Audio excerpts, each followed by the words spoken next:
Thank you, thank you, thank you, thank you, thank you, thank you, thank you, thank you, thank you. What's up, family? Let the words of my mouth and the meditation of my heart be respectful in thy sight. And of course, what's up? Welcome to another episode of King Simon Presents Only Quality People. We're broadcasting on KSP TV, and we are also broadcasting on the Numerovation News and Views. We're broadcasting on that channel, and we're broadcasting on Instagram also today. All right, so we're going to have a beautiful show on this wonderful Wednesday that we had. Of course, it started a little rainy today. Had a little rain going on in New York City, but it is what it is. It's good to flush things out. And today we have our beautiful Zaza Ali, spiritual warfare, relationship frequency wars, and can the divine feminine maintain a connection with the divine masculine? So we're going to speak about that topic today. Where's my background? How come my background just disappeared? Where you at? Okay, there you go. I'm going to keep it simple and plain today. And just want to remind everyone that, and I want to thank everybody that came out to my 30th celebration. Thank you, thank you, thank you for coming out. I had a wonderful, wonderful 2 days, man. People that came out were supposed to came out. Big up to Sister Cafunia, the people that helped out. Sister Cafunia started off with a sound bowl healing, and I also want to big up Blue Pill and my sister Abundance Child, and of course Dr. Angela that spoke, Janelle from Jan Lou, and her boyfriend Captain Derby, and my son Jordan spoke, and of course Black Dot spoke, and we had a great time. We had people that came from Lloyd. He couldn't make it, but he did leave a message, and I did post that message online. And Joshua Sarah spoke and dropped some great, great jewels on the people, and everybody that came through to share some wisdom, share some space with their brother, King Simon. This is one thing I did want to play, and this is Monique's father who actually shared space, and I wasn't able to show this live. So let me show you what Monique father, who is the founder of Nicholas Brooklyn, said. Check this out. Hello, Simon. Thank you for the birthday greetings, and hope to see you soon while I'm in the area. But if not, have a happy 30th anniversary. All is well, and be blessed. Man, I was so happy that he gave me that message that it brought tears to my eyes. I was so happy that he gave me that message because it brought tears to my eyes. Let me give Mr. Nicholas, who started this over 50 years ago, a well-deserved round of applause. Yes, have to give him a well-deserved round of applause. Remember, you can go over there to Nicholas, give him a call at 718-858-4400. 718-858-4400. If you want to get retail or wholesale, they got two spots, one in Brooklyn and one in Manhattan. Make sure you support them. That's one of the sponsors of the show. And do remember, family, the next event coming up in Nicholas, Brooklyn will be the one, the only Professor James Smalls. The opening speakers will be Sister Cafunia and the Sound Bowls, Felicia Hardin from Hoppy, and Brother Joshua Sarra, the mathematician. He'll be there live and direct. And today is the last day if you want to get this Veterans Day sale.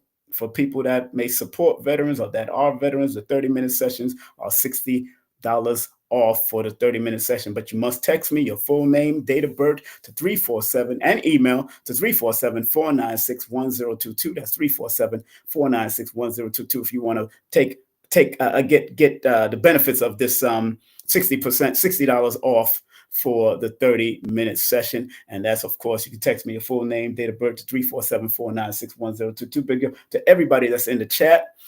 And coming up also in December, we have, of course, the tribute to Baba Heru on December the 6th at 1 p.m. at the Caribbean Cultural Center, African Diaspora Institute over there at 120 East 125th Street in New York. That's right, all in Manhattan. That's on a Saturday. And then December the 7th, they're having another celebration of life of Baba Heru Ankh Ra Samaj Sepata at the Medgar Evers College. That's 1650 Bedford Avenue in Brooklyn, New York. And that starts at 1 p.m. on a Sunday. So we're doing that celebration for him also. So make sure if y'all can make it out to celebrate the life of Baba Heru, that would be wonderful to see all of y'all out just to celebrate the life and times of Baba Heru.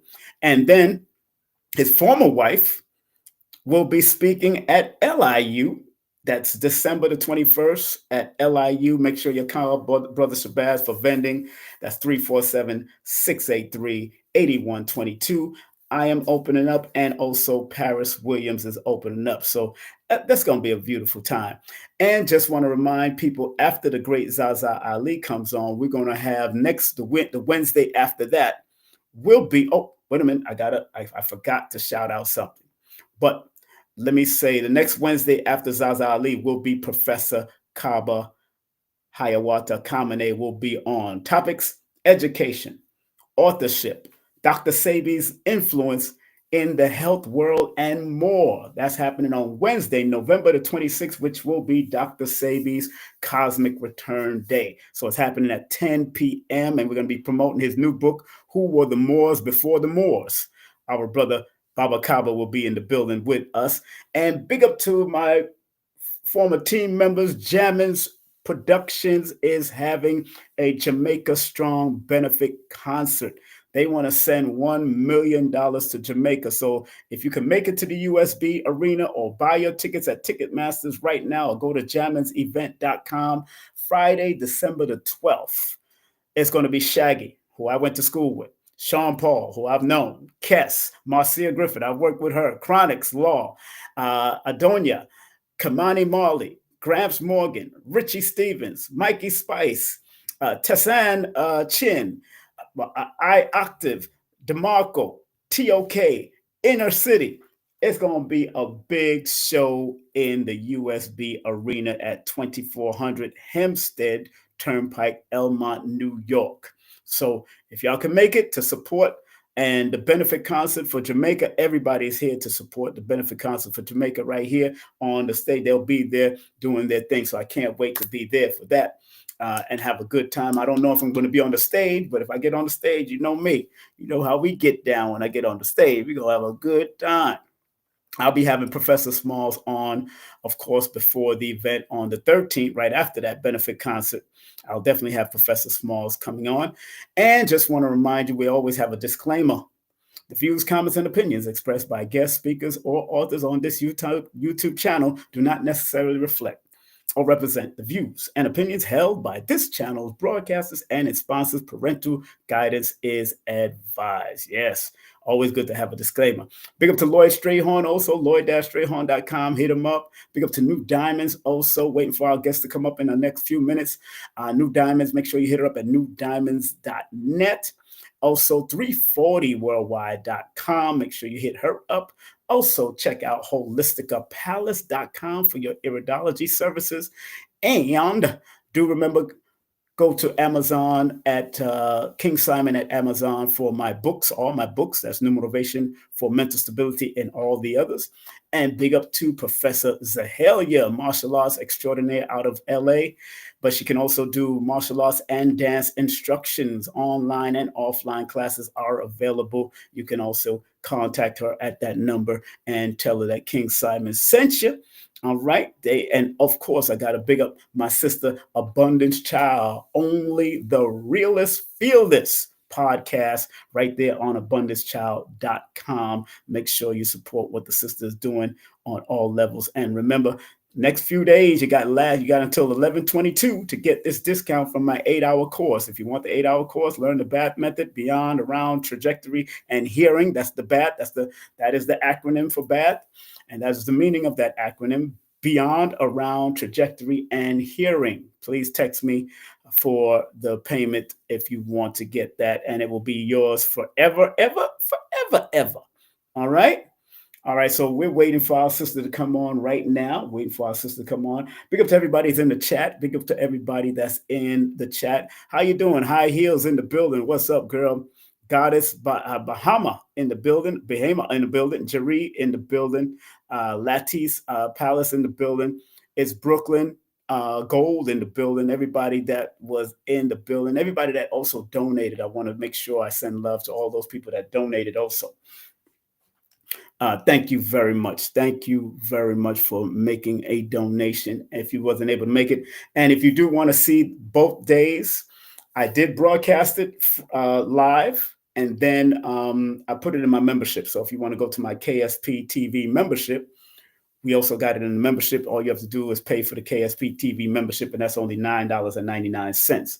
And you'll get to see the full 2 days of my 30th celebration in promotion and production. Had a good time, man. Oh, man, we turned it up. And big up to DJ Hassan, who provided some great music. All right. Again, it is now 2 minutes after the hour, waiting for our guests to come up. And once we come up, we will talk the subject, so I'm just making sure I'm texting her and making sure that everything is all right on her side. I know this is a retrograde season and sometimes people get caught up on it. I'm not, but I understand when things do happen, you have to have a plan ready. So let me see who's in the audience today. Yes, New Yorker shouting out. Big up to the Dallas, Texas crew that's in the audience. Let us know where you calling from or where you linking in from. Big up to Joshua in the building also. Of course, Kafunya, Ife, all the children that came out too. There was children in the building, prince and princesses and emperors and empresses in the building. Yes, they were. Sunflame, what's up, Sunflame? Big up to you. DJ Dominique, what's up? Big up to everybody that's in the building. Kafunya's in the building, definitely. Let me see. Chakra King is in the building also. Big up. Infinity, big up to you also. And big up to Atleti. I think that's the name. I'm not sure. But I want to thank y'all. I think my guest is coming in. She's not new to my channel now. We're going to make this happen. Not new to my channel. So we're going to make this happen. A lot of mercy. Again, family. There's one book I want to big up, before I get on. This brother Steve gave me this book. One of the brother that was doing the gong with Sister Kafunya.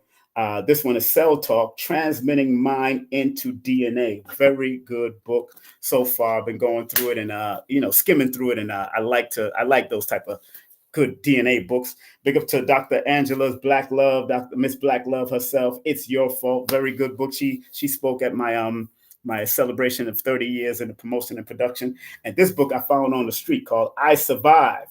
True stories of 5 epic disasters: tsunami, blizzard, tornado, floods, Titanic. Y'all know I like a good disaster story because I've studied disaster preparedness for over 25 years. It is what it is. I like scenarios. I like to see these things and hear these things and read about them just in case of emergency. But without further ado, man, sister, I'm about to bring on you is not only a Scorpion energy, but a fireball in all ways and all levels. Believe me, she is not only my guest, but she's also a spiritual teacher, entrepreneur, author, mother. She just does everything. Her website, her phone number on the website is 470-242-4054. You can contact her by info@zazaali.com. Her cash app is $Zaza Ali. Her website is zazaali.com. Her YouTube is Zaza Ali. Of course, she has her Akemi Publishing also at GoDaddy's site. And also you can hit her up at I am Zaza Ali _am_Zaza_Ali. You know what it is. Let me welcome on the stage right here, my dear sister from out of the California area, the one, the only Zaza Ali in the building. Peace, love, King. Can you hear me okay? You give the best intros. I swear, when you've introduced me in public, like when we've done our interviews, you give the best intros, I promise you. But I'm so glad to be here with you. Always appreciate your vibrant, kingly, wonderful, scientific, metaphysic, astronomical energy and the way you represent and the energy you always bring. It's always appreciated. I appreciate you, my sister. Thank you. And happy belated born day to you. Thank you. I received that. Yes, because matter of fact, the owner of Nicholas, not Monique, her father is born the same day you're born. Really? Yeah, I didn't know that. November 5th. And he's the one, and I have to say this, I always say this publicly to people. He's the one that actually, when during the crack era, he had his store was open. So we were able to go and buy from his place wholesale to support ourselves. And Not crack though. instead of going, oh no, not crack. it was a novelty shop, Nicholas. Got you. And he was one of those people that kept the flags going, selling flags of all over the Caribbean flags and all that. So I said that at my 30th anniversary celebration and production this weekend, how it brought tears to me that he even sent a video, or they recorded a video that said happy South. He's been with me all 30 years, to tell you the truth. Yeah. Because I've known him since 1985. Okay. So it's powerful to know, that there's elders out there that probably don't even get those type of accolades and don't even get that kind of reminder that you've saved a lot of lives. Yeah. There's a lot. And we pray that we become elders, that we save more lives. You know what I'm saying? That we want to be recognized as saving lives also. And I think that's very important that we recognize that. So how you been? How's your son? How's everybody? What's going on? I've been wonderful. My son is wonderful. Thank you for always asking about him. He is a young man now, and he's everything that I would want my son to be and more. He's just such a beautiful, brilliant, amazing young man. I am doing well. You can see I got my product placement here. I see it. I opened it up. Hey, but let me tell you, I totally nigger rigged it, so pardon my language. But so hopefully it doesn't collapse on me in the middle of our conversation. But yeah, I have been doing really well and in the thick of getting this book out into the world. I'm also working on a parent-teacher guide complement to this because my ultimate goal is to get the book into the school system. So that and navigating spiritual warfare and working on my spiritual discernment, but also focusing on being present and, doing all the things we need to do to maintain sanity in this hour.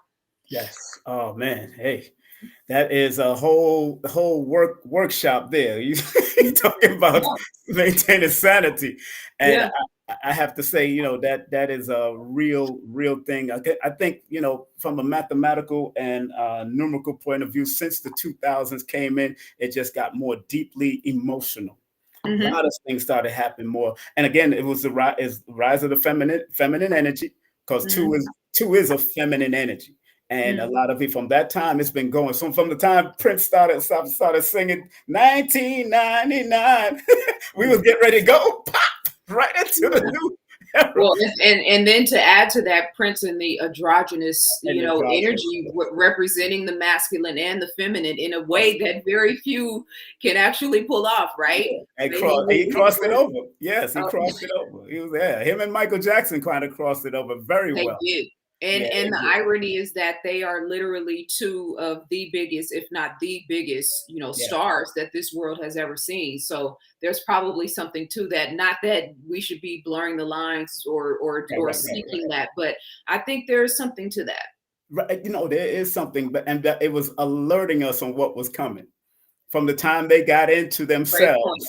Great point. Us. I've been listening to Mike and Prince for all, because we up there in age, and I remember Sylvester, I remember all these guys was coming in with their own way, Rick James, all of them, and we got to remember how they was dressing even back in the day that looked flamboyant, but they was all real men. They had cut hair, the chest out. They were doing real men though. That's the key. Yes. It was real men. James Brown was a real dude, although he had his tight pants and doing a whole full split in tight pants. I don't know how he did it. They must have been spandex. But but it is, and you live in LA, so you probably see see things even more out there. I see a lot here, but I was in Atlanta before I came here. And that's right. Atlanta was a much bigger culture shock for me in terms of that element. Growing up in Oakland, San Francisco was right across the street, so we saw a lot. But to see our men representing a different type of frequency and vibration, it has a different rhythm to it that you got to get used to. Man, so this gonna start right here with the topic, my dear, because we got spiritual warfare, relationship frequency wars, and can the divine feminine maintain a connection with the divine masculine? I want to start. Spirituality is different nowadays, I would say. Mhm. Zaza and Ali, and and so much is going on in this world that spirituality has become a meme, and it has become like a memeing lesson board because you learn for 1 minute memes and 2 minute drops, and people learn and then they go and spew it out somewhere, and sometimes it could be a full misunderstanding, miseducation, miss everything because they're not cross-referencing like we used to do, or looking into the books and looking deep back in the books. As a matter of fact, you did a great interview with Christ, what's it, Amadeus Christ, and Yes, yes. yeah, and brother Kalba and the beautiful sister that was with us. Yeah, so that was a great interview. I was watching the whole thing. I sat there and watched. I said, okay, okay, okay. I really enjoyed that interview. You know, Brother Kaba he started dropping jewels. I was writing so fast I could barely keep up. So yeah. I seen that because he's gonna be on my show next week Wednesday. So I got him next week Wednesday. So as soon as I seen that, I said, you know what? I'm going to bring them right after each other. Yeah, I'll be tapped in. I'll be tuned in for sure. Yeah, and his birthday is just passed on the 16th. So big up to him and his birthday on the 16th, man. But what do you think about today's spirituality and quote unquote conscious space? I don't call it conscious community. I follow what Lenore Anna says, conscious space, because there's really no real community, so to speak. So what do you think was happening with the spirituality, and how did it go to a point that it becomes a certain warfare that we have to fight? It's not even fighting against spiritual wickedness only, but we also fighting against each other. Yeah. In this so-called warfare. What do you think about spirituality first in this era, in this time now? Well, you know, the irony is the only way out of where we are is within, which is how I contextualize spirituality, right? The inner being, the higher self and the lower nature, and sort of finding, you know, mastering both of those aspects of ourselves, higher self being the representation of the most high, right? Macrocosm and microcosm. We live in a real microwave sort of consciousness where people just want access to information. I can't tell you how much content people send me that they haven't even fact checked, double check.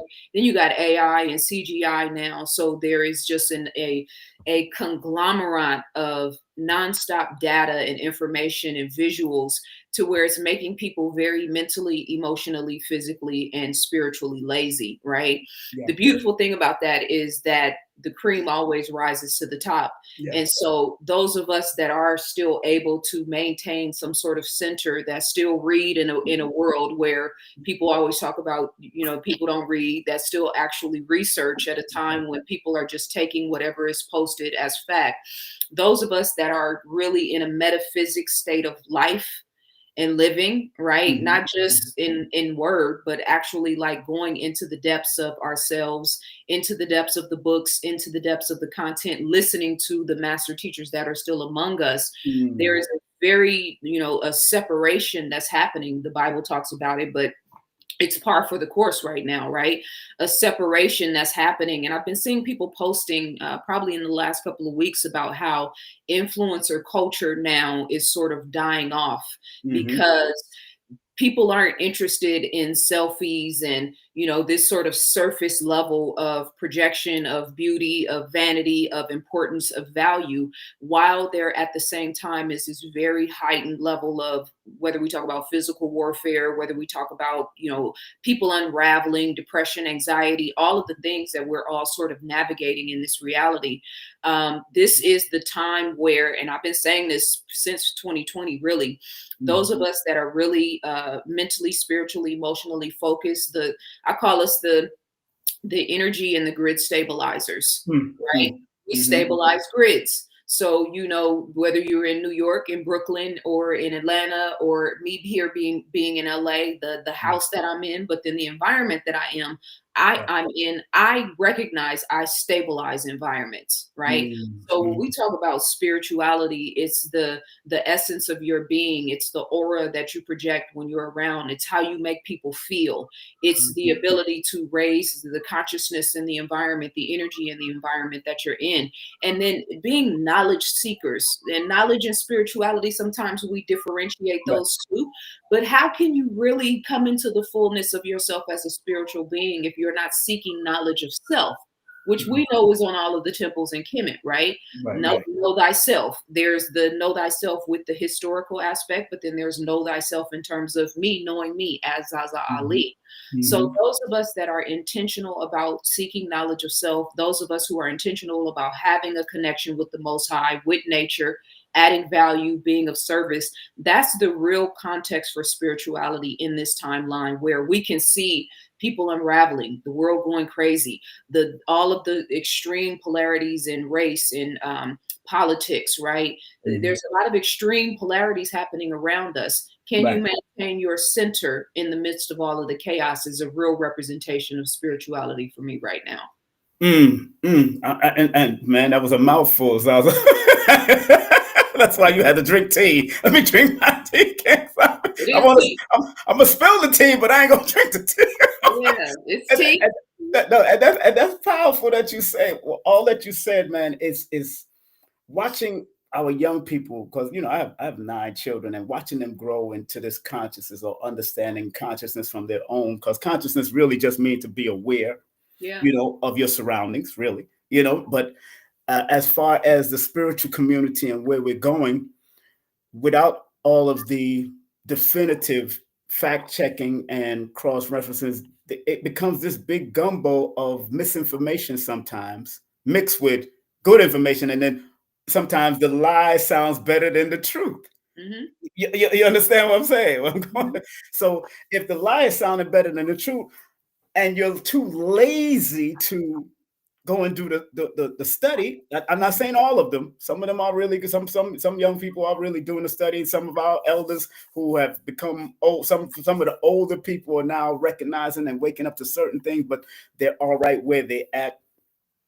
With the warfare now, the spiritual warfare, how can people navigate?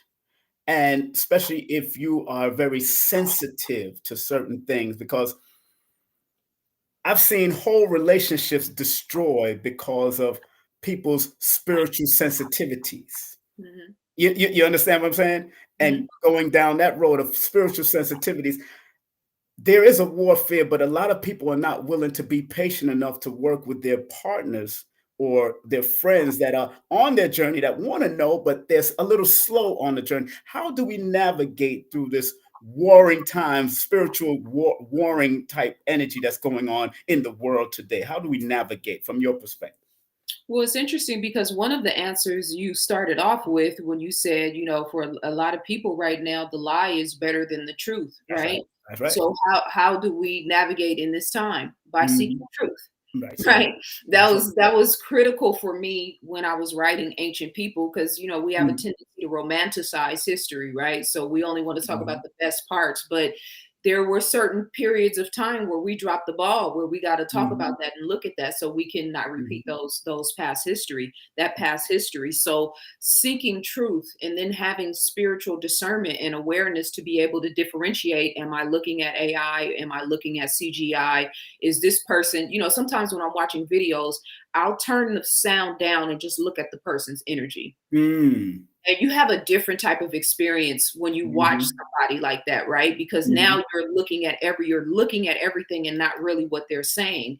So, I think being in nature is critical right now. I think fasting is critical right now. Fasting is one of the absolute best things you can do to fine tune your spiritual, mental, emotional, and physical clarity and discernment. And then, we come from eat one meal a day. So for me, that's a way of life, right? Making sure that your diet is on point. Eat to live, and then the fasting, however consistently you do that. Being conscientious of your breath and having a proper relationship with your breathing is everything right now. And then the concept of being in this world and not of this world, we look at that from the religious vantage point, obviously. But for me, that also means whatever direction the masses are going in, I'm going in the other direction, right? And so for women and for young ladies, for instance, where everything is, visual now, there's so much sexual stimulation and representation in terms of how you represent yourself. Okay, so let's try to be a little bit more modest, or a little bit, less overt with the way that we represent ourselves, especially because women do so much complaining about the type of energy that comes with that, right? So for men in particular, like, they're constantly attacking you in your lower nature and trying to control you in that way. So that means developing sexual discipline, and developing discipline in whatever areas you fall short. So that might be fasting with food, that might be fasting from social media, that might be fasting from the people around you that have negative energy. In terms of like the people around you, I always say, if one cannot find like-minded people, one should be found alone. And I think that people have to have the courage to step out and to be able to be with themselves and to spend time alone, so that they are, because you get responsible and accountable for everybody else's energy, especially if you're an energy or grid stabilizer. And then you look up and you're depleted and you're exhausted and you don't even know why. So I think spending time by ourselves, with just ourselves, and like listening to that message, that ongoing conversation that you're having in your mind, is critical. And when you are able to be comfortable in your own skin and be alone, you're not hanging around people just because you're scared to be alone. Like for women, and a lot of times we have a lot of friends or have a lot of females around us because we're scared to be alone, but then we stay in drama, right? So having the courage and being able to be with yourself and be by yourself until you attract, and being intentional about attracting higher quality people, I think is some of the ways you can go about that. And then you mentioned being too lazy. Okay, then don't be lazy. Don't be mentally lazy. I've said before, and I was funny, I said it as a joke, but like, how can we be talking about revolution if you can't run up a flight of stairs? Like, there's base level things that we have to cover in order to get to the next level. Being able to run up a flight of stairs is one of them. So don't be lazy. That's right. Be intentional and about being excellent, or being great, or being serious and focused on something or some things in particular. And the most honorable Elijah Muhammad used to speak about the laziness of our people sometimes, stiff-neckedness, being stiff-necked fools sometimes, so even Bob Marley sang about that. Stiff-necked fools. You think that you think it's cool. You think it's cool to be stiff-necked and a fool. And although the lazy homeless people, or sometimes, because I've been homeless before, and I chose out of my ego to be homeless, and then I had to rectify by apologizing to that person, to overcome that. And this was at 15, so I understood it from early, because I got knowledge of self at 14. Okay. You know what I'm saying? Going into the 5% Nation and studying the Rastafari movement and all that kind of stuff. So, and then going into the Ansars, then into the Nation of Islam and all of that. So realizing that kind of stuff, I don't see the same seeking of knowledge the same way we did back in the day. I don't see that same way, where we would at least think, like most honorable Elijah Muhammad said, think 5 times before you say a thing or do a thing. Some of us are not thinking at least 5 times, before. I've been in certain situations, even when you talk about even discipline. When I was in the club, when I left like the Nation and went back into doing promotion in the clubs, to even stay away from women, I stopped driving my car and started riding my bike, because I know they didn't want to ride on a bike with me. It's like back in Jamaica, back in the 60s, when women would jump on the bike and ride with you to the host. Yeah. I had to discipline myself. Crafty. So the discipline is also very important. And of course, because again, family, we're here with the great Zaza Ali in the building. Y'all are just tuning in. Y'all coming in. I see y'all coming in. Give that a round of applause. I see y'all coming in. Spiritual teacher, hit her up at the number right there. It's also on her website. Contact her via the info@zazaali.com. Spread love via Cash App. That's $ Zaza Ali. Matter of fact, Tate Six is going to be in New York soon. Big up to them at zazaali.com. Her YouTube channel, Zaza Ali. Of course, Alchemy Publishing, GoDaddySites.com. I just showed one of the book from out of that site already, and also hit her up at IG. Now, this is what I want to go, because again, the topic here, family, look at this, frequency war, also relationships, frequency wars, all of this. And we're going to touch a lot of stuff before she get off of here. Frequency wars, Lord have mercy. Dr. Delbert Blair taught us about frequency wars. He did. He was so far ahead of his time. So far ahead of his time. My God. Yeah. And I close out with his prayer every time on my channel. That because I know how important it is. And I got it by memory. But he also told us how to tap into our frequency. He gave us frequency meditation also on how to tap into our individual frequency outside of everybody else. With the frequency wars, what is your perspective of frequency wars, and what do you mean, so people will understand what are frequency wars? Is it the war with of course, what's happening in the music industry, what's happening in the movie industry, also that they're putting out frequencies and all of these different things? What are you talking about when you speak about frequency wars? Goes back to reference to conscious community and consciousness, right? One thing that I know for sure is that consciousness creates reality. So how you think, how you feel, how you eat, how you live, how you breathe is setting the tone for you as an energetic vibrational being, and the reality of your existence and the experience you have on a day-to-day basis. Now you take a being that is vibrating in energy and a frequency, which we all are. Nothing in this room is solid. Everything in your room is actually moving and vibrating at a certain rate in a certain pulse, but it all looks physical, right? So if the dynamics of our third dimensional physical reality is all vibrating and all moving, then how do you disrupt that? How do you interfere with that? Through frequencies, right? So I have this cell phone here right now, which is a very beautiful and important physical, technological work of art, right? And something that is important to all of us, but it's also emitting a frequency and a radiation.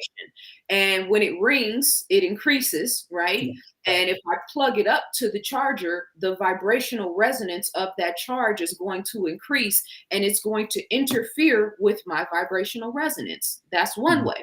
The screen on my computer here, and there's plenty of data to back this up. The screen is also resonating and pulsating a certain frequency and energy. And there's patents that prove that the pulsation and the vibrational resonance in the screens have the power and potential to brain control or mind control or affect the way that you're thinking and feeling. There's that.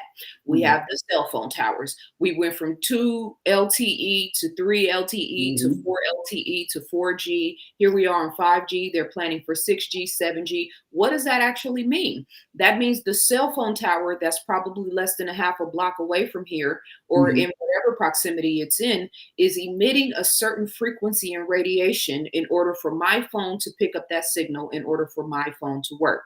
So the towers that we are dealing with now, they are planning on having implementing 800,000 towers across this country, and they're close to that. And then it's going to have the full grid, which is going to go live, which is going to have a very negative and devastating impact. It's already having it, but when it goes live, the full grid, that's a whole nother ball game. So we're talking about, I think it's 6 gigahertz, if I remember correctly, and don't quote 6 something, but it's a military grade frequency that is being emanated from these towers, and they have to have so many of them because they can only project the frequency so far. These are the 5th generation towers, right?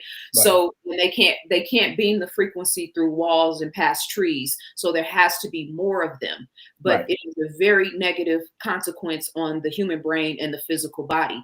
That's another part of it. We have microwaves. Anybody that has any sort of common sense or sense about themselves understands that microwave food is not healthy. It's taking all of the nutritional value out of the food. And if you do use a microwave, you should stand at least 12 feet away from it. Why? Because it's emitting a low vibrational negative frequency that has a very negative impact on the physical human being. That's another way. We have Wi-Fi routers and smart meters, right? That are emitting just think about the whole idea of Wi-Fi. There is a router that is emitting a frequency that my cell phone is picking up on, that Mhm. is allowing me to use the cell phone just like the Wi-Fi on the computer. Well, do Mhm. you see it? Do you see the Wi-Fi, the beam Nope, of nope, frequency nope, anywhere? nope. Okay, but it's there, It's right? there. I Mhm. remember one time I was in my apartment and I had my bedroom was on one end and then my office was on the other end and then the living room was in the middle. And I had my Bluetooth playing in the middle in the living room. And as I'm walking through from the office to the living room to my room and back and forth, every time I would walk past the computer, there was a static interference Mm. because my physical body is interfering with that vibrational wavelength that's picking up the signal in order for the Bluetooth to work. So Right. that's another representation of that, right? So there is this energy, this pulsation, these wavelengths. There's regular, real art. There's real organic representation of that, but then there's an artificial version of that. They've created 1,000 different artificial versions of that Mhm. that Yep. are constantly hitting us physically, emotion. This is why I think a lot of people are so like emotionally unwound now Mm. because there are all these frequencies that are interfering, and then the worse your health is, the worse your diet, right, the worse condition your physical body in, the greater the impact that these things have on you. So that is a long answer, It's all right? right. Right. Yes, I love it. And I love there's it. actually more, but I'll stop with that. No, I know. I look, you and you got the books to put to. I see you've been working. I looked through your website. I'm like, oh, she's been working a while. I remember the first book that you put. Yes. Sister been on fleek with the work with the Mhm. books. So Mhm. big up to you, man. Congratulations to all of the works that you're putting out there. Give that a round of applause. Thank you. I no, I really because I'm up to like 5 books already, but I'm like, my gosh, she's gone past my 5. Well, and in my mind, I'm already on the next book, but Yes, that I you totally get it. understand where it's like every day I feel like I die a little small death because I'm not working on the next book. But my friend April told me, and I know this is true about you too. We were having a conversation and she said, Zaza, you're a mountain climber. I was like, what do you mean by Yes, that? She was like, you have to be climbing a mountain at all yes, times, right? And yes. so we're mountain climbers. So once we climb one mountain, we take a nap or a rest real quick, and then we find another mountain or a thing to conquer. And writing, and I feel like books. I'll live forever. I'll And live forever. and I quoted Franz Fanon when he says, "Publish or perish." You Right. have to publish or perish. And I was Yeah. talking about that this weekend about that in front of the audience, and I said, yeah, everybody has a story to write. Mm. And sometimes that story is to be left for your legacy, your children, your children's children, children. Even if you don't publish it, somebody's going to make that decision to publish it, Yeah. or somebody's going to get something out of it. Like I've gotten something out of my story to publish, or when I got into numbers and all that kind of stuff. So I think Yeah. that's very important. Whatever you're doing, plus you connected to that 5 frequency. Y'all just do so much. have to pull y'all back in sometime. Like, hey, wait a minute, don't do this. Wait a minute, hold on, wait. And And I can't even stop if I wanted to. Like sometimes I'm in my mind, I'm like, what the hell is wrong with you? Like, bro, slow down. It's not that serious. Zaza. And then there's a part of me that's like cracking the whip constantly. Like, you should be on the next book already. You should be halfway done. there it So is. And plus that alignment number, that 7 energy is a downloadable energy. It's all about pulling in all of the information from the spiritual realm. And then 5 is saying, okay, let's do it now. Come on, let's run. And then that yeah, Scorpion is like, let's finish it. Let's finish it. absolutely. Yes. So they all working together. And I tell people, even in numbers and names, all the letters and numbers that pop up in your name or your birthday, all there for you to turn on and turn off. Nothing is controlling you. It's just putting it in perspective and just keeping it, keeping it where it got to go to discipline it so you can get everything finished in the right amount of time and do what you got to do before Yeah. you leave this planet. Like Les Brown says, live full and die empty. Live Yeah. full of your life. If everything you want to do and write and put out, Yeah. and when you come to your grave, they said, this sister, this brother did everything that they came to do in the Yeah. righteous way or whatever they came. So it's powerful that you're doing so much. And I'm proud of that journey because I Thank you. know some people can't even get a word out, much less a book. Yeah, and I don't give myself enough credit. I really don't. It's because of the way I was raised and just my background. And I really don't give myself enough credit. And I have moments where I'm like, bro, you need to relax, give yourself credit. But it's almost like, remember when Pac was just going in the studio nonstop, just putting out music. I don't have that urgency like I see death around the corner, right? But I do have this strong spiritual, I've always had it even as a child, where I had this knowing like, nah, I have a lot to say, I have a lot to contribute. I remember when I was like 16, I had a conversation with my dad and I was like, yeah, there's going to come a point in the world where everything's going to change and decisions are going to have to be made in terms of how this world is being run. And major changes are going to have to be made. I'm going to be at that table. And my dad was looking at me like, really? And I was like, yeah, I know this is what I'm being prepared for. And so, yeah. And this is important for everybody watching and all listening, because where are you 100% focused? Where are you strong, intentional? Like I have a very strong vibration and strong signal when it comes to writing and producing books, right? You were talking, you said publish or perish, right? So there's a poet watching this. There is a builder watching this. There is a homemaker watching this. There is a midwife or somebody who is interested in being a doula watching this. There's a mathematician. There's somebody who's a vet who loves working with animals, that probably in the hood that can't figure out how to get in college and all of the things. But like immerse yourself in that world. Immerse yourself in learning and understanding. Like you said, the whole knowledge seek. We come from a background of knowledge seekers. I've watched Delbert Blair and Phil Valentine and Bobby Hemmett talk for 3, 4, 5 hours. And, right. And I might get up to go get some tea. I might stretch my legs. I might have a phone call, but I'm coming back to tap in. Right. So I've always loved seeking and taking in and retaining knowledge. So whatever your particular interest is, whatever that thing is, immerse yourself in it. This was the other thing with my book. Once I finished this book, I was like, wait a minute, because I'm going to own a printing press. But it dawned on me, like I put out 7 books so far. I haven't really gone and did the knowledge on the publishing industry. Let me stop and really comb to who are my competitors when it comes to textbooks.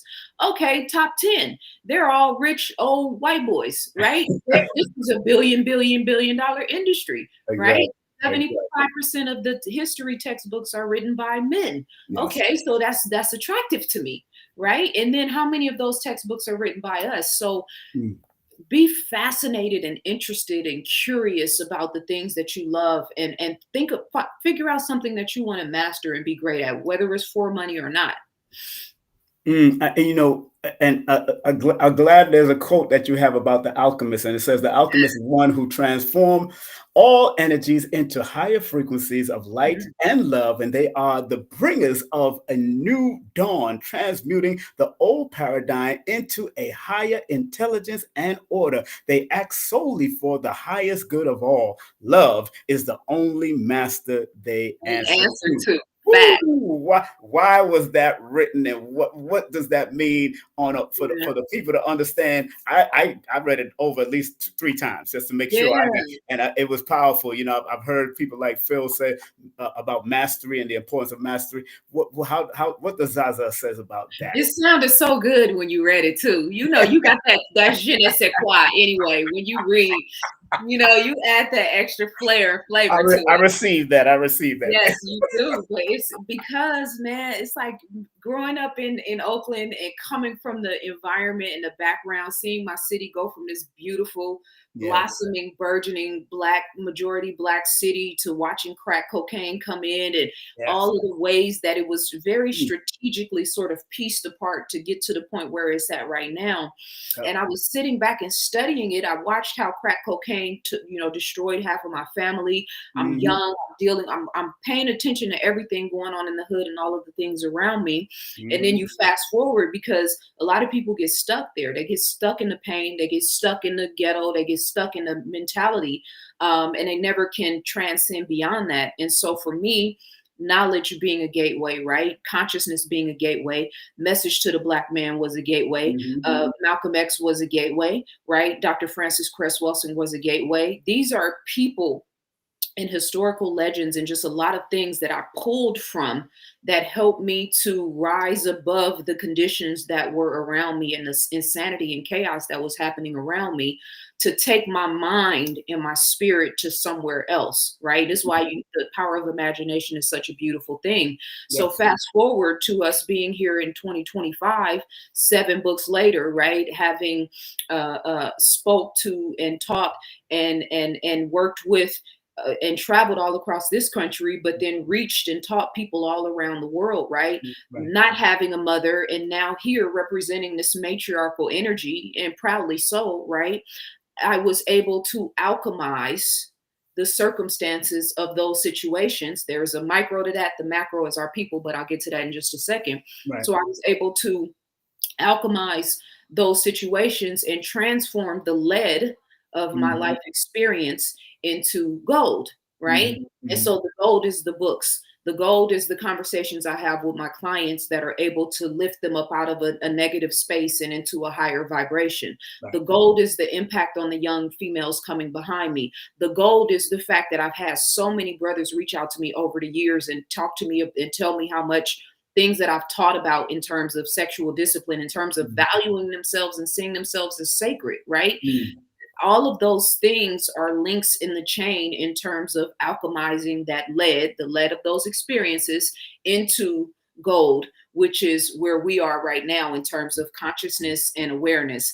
The macrocosm in terms of Black America, I feel like I told you this in an interview before, but maybe not. The circumstances of our experience here, whether it's out of Africa or whether it's being the original people here, it's just the thing is still relative. Going through what we went through, whether it's chattel slavery, whether it's having to live amongst these people, whether it's having all our name, knowledge, everything taken from us, I got stuck on slavery. And I could not get past how any God would put us through that, right? But when you look at the totality of that experience, you look at what we've been through from, let's say, the 1900s up until now, lynching, right? Yes. You know, all of the Tulsa massacre, Jim Crow, all of the crazy, insane, chaotic things that we've been through in this experience. And here we are in 2025, leading the world culturally.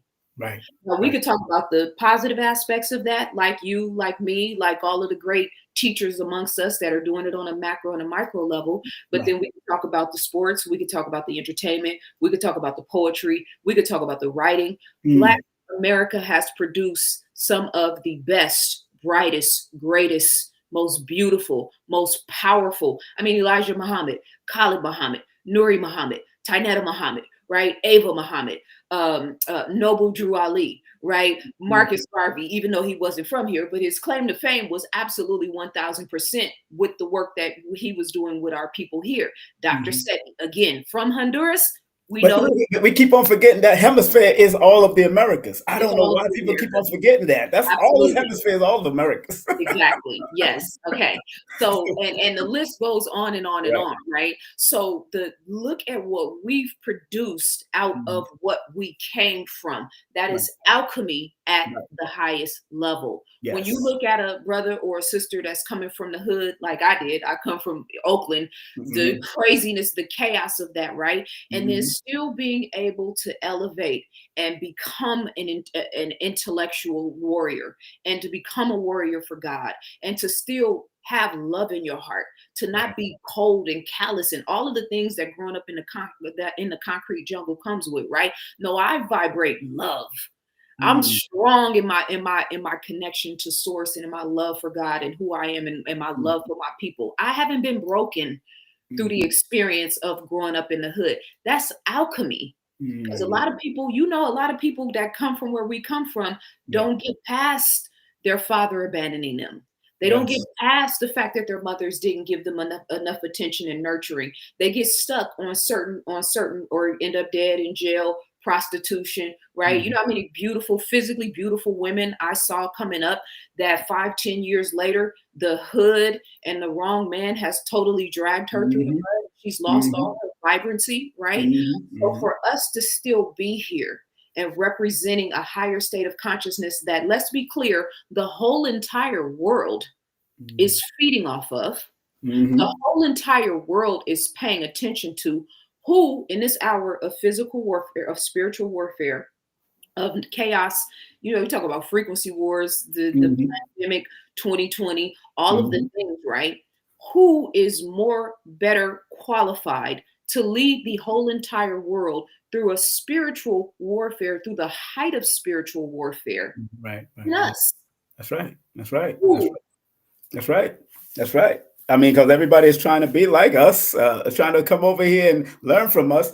Because you know, it was Delbert that said it. Somebody, was it Khalid? I'm trying to remember, but he said everybody gets a chance. Everybody in every frequency got a chance, even if it was Mansa Musa over there, you know, and then over here, the great ones over here that built the temples over here, and the temples over there, and the temples that led up to Kemet. And I was trying to tell Top Cats the other day on my show. I said, well, you know, there was older temples that led up to Kemet. That was just the epitome of all that they learned from up down from Sudan, Ethiopia, all the way up. They carried it. And that's what people keep on forgetting, that these are things that developed over time. Even over here in the Americas, developed over time, from mounds to what you see in Mexico, all these different places. It all developed over time. It wasn't perfect. The mound is not perfect, but it was perfect for that time. Yes. The pyramids of Ethiopia. And you could have never had the pyramid without the mound. Without the mounds, exactly. It all started just like that. So, you know, they even found the pyramid in Jamaica. I'm like, whoa, in the rural areas in the deeper country. So to see what just happened with Melissa and all of that, especially in Jamaica, devastating that, there's something else happening. Of course, we know about HARP and all that kind of stuff because it was too concentrated, you know, and that's where you find love and unity start coming back. The divine masculine and feminine, going into this subject matter, the divine masculine and feminine. Again, family, we have Zaza Ali with us in the building, of course. The next part, we're going into the divine feminine, maintain a connection with the divine masculine, because at the end of the day, yin don't go nowhere without yang, and yang don't go nowhere without yin. So where we go? So there got to be a connection, but how do we find an understanding and inner standing and outer standing to maintain balance, so we can, while the feminine is rising, the men understand the support that they have to give while the rise is happening? How does that happen, my dear, in this day and time, from your perspective? Yeah, I think the critical thing for our men, in support of us as women, but also in order to heal themselves and to really come back to the fullness of themselves, is to really deal with the lack of emotional reverence, the emotional, you know, self-love. We use that title, and it's so watered down at this point, because, you know, like, what does that actually mean? And I can remember thinking that at one time, like, you keep talking about self-love, what does that actually mean? And so in a timeline where our men have been consistently told that protecting and providing is the modus operandi, right, for manhood, but then we're looking at statistics of anxiety, depression, right? We have men's mental health, something that's constantly being talked about. We have, you know, the whole Papa was a Rolling Stone, you know, love, how, you know, everybody loves their mother, but nobody actually loves and remembers, right? Exactly. So how do we bridge the gap on that? Through self-love, through self-awareness, through acknowledging that, yes, I am a mental, spiritual, emotional, and physical being. That means there's 4 aspects or attributes within you that constantly need nurturing, attention, right? Evaluation, perspective, right? And so I think in terms of our men and the emotional attributes being represented through the divine feminine, I think for our men, really, really honing in on tapping in with yourself, how you're thinking and how you're feeling and how you're operating and taking care of yourself is critical right now. That's one of the ways that our brothers and our men can sort of bridge the gap in terms of what we're facing right now and what we're dealing with. In terms of our women, and the concept of womanhood, particularly in this hour where we've had to be so masculine, right, in order to survive. You know, we want our women to be soft, okay, but if you're raising children in a war zone, it's hard. It's hard, right? But setting the intention as women, especially because many, if not most of us, are exhausted, right? we're not just exhausted from our experiences, but we're exhausted from carrying the weight of our grandmothers and our great grandmothers. So I think that being conscientious of being softer, not because everybody's talking about soft life, but because I want to live abundantly. I want to wake up and decide what I want to do with my day. I want to represent and emanate love. I want people to feel valued and connected. I want to, the love that I have for children, not just my child, but like I have this motherly instinct for children when I'm out in the world embodying that. And I think for me, I said this in an interview in a podcast recently, like, because we'll be talking about this stuff, right? And then all of the men will be like, yeah, but they ain't like you, Zaza. The women is this and the women is that. I'm like, okay, but do you hear me? I am sitting here. I'm listening to you. Right. I am tuned into you.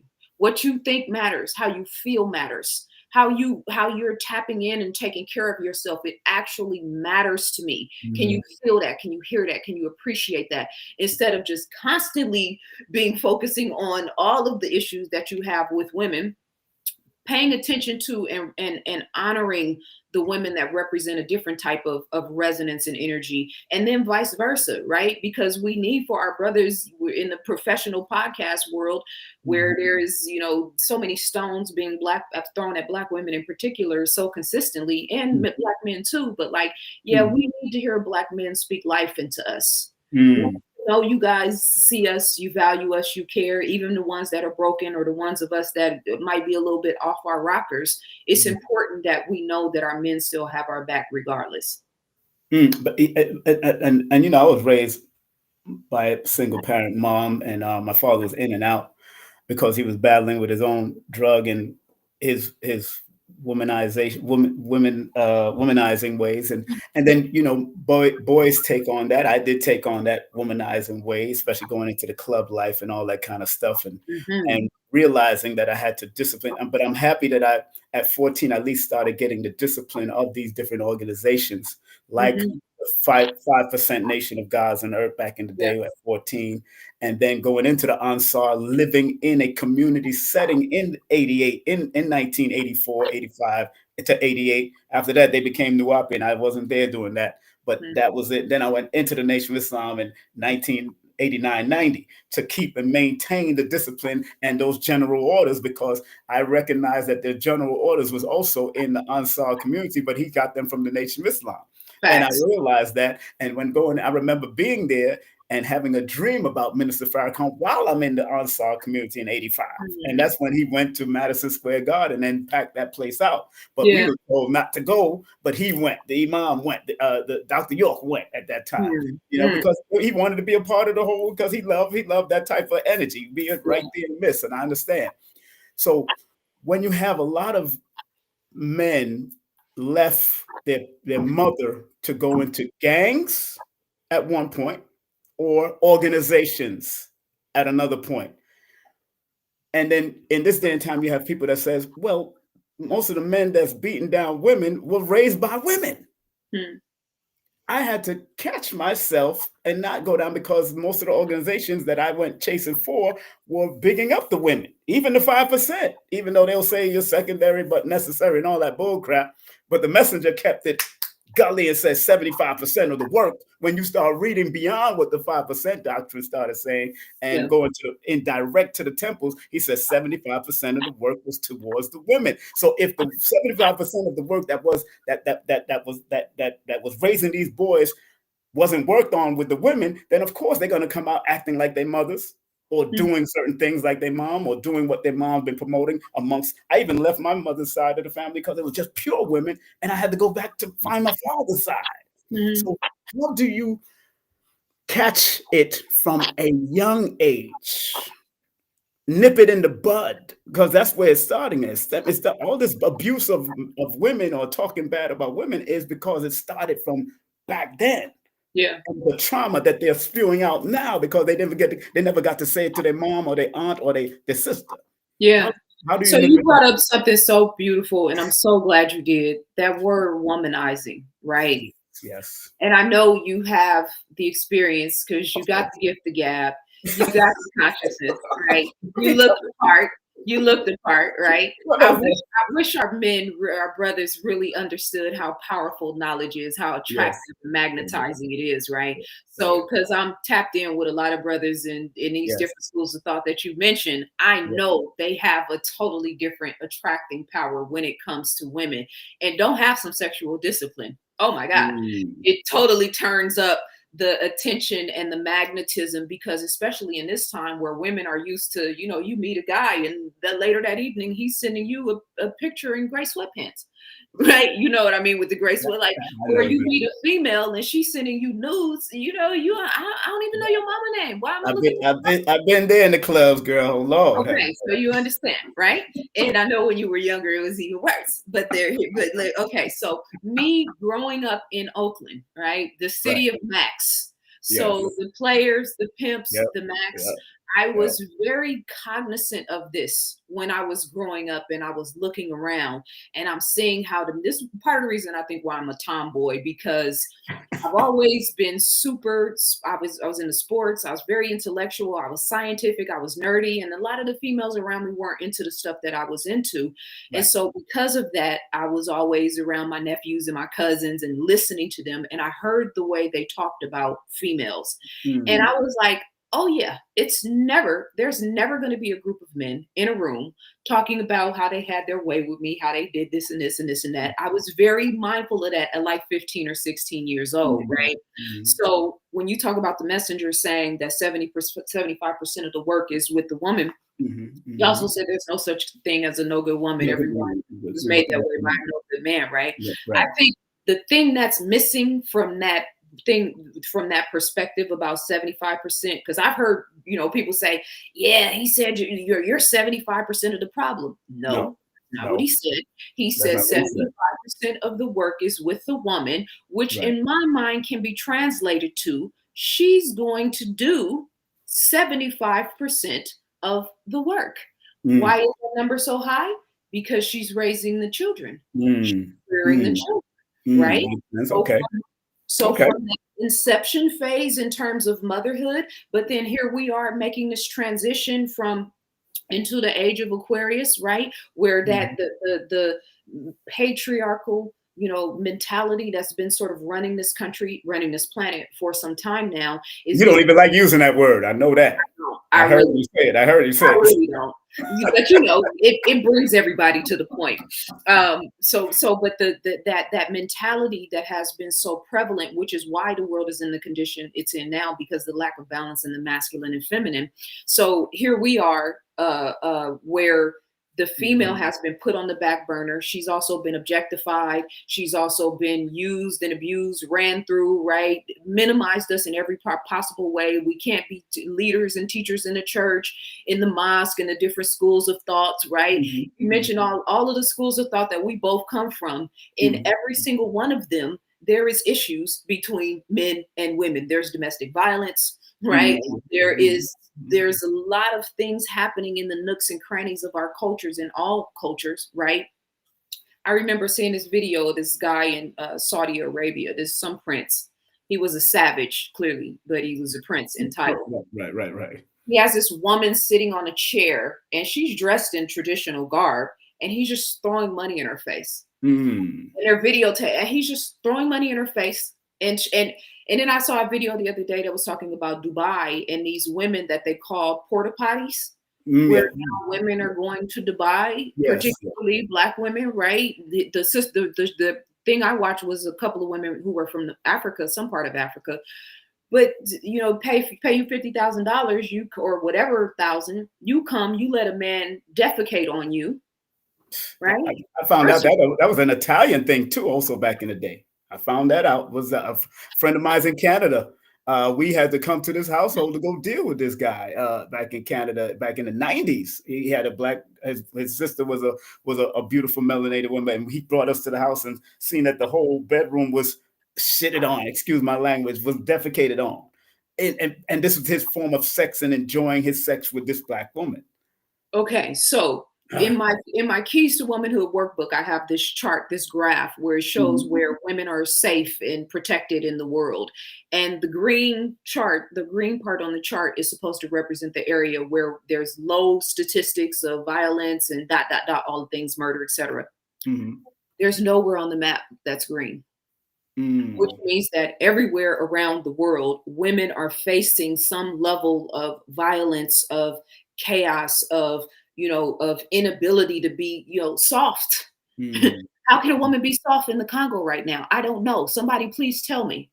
Right? How can a woman in Compton, right up the street from me, or in East Oakland, or in the trenches of Brooklyn, or in any ghetto in America, be soft right now and still be on our P's and Q's? So the womanizing aspect has played itself out in a lot of different ways, to the point now where the women are developing those attributes, and embodying those attributes, and are getting paid well for it. Right? Think about all of the music, all of the rap music from the females. They're all saying the same thing.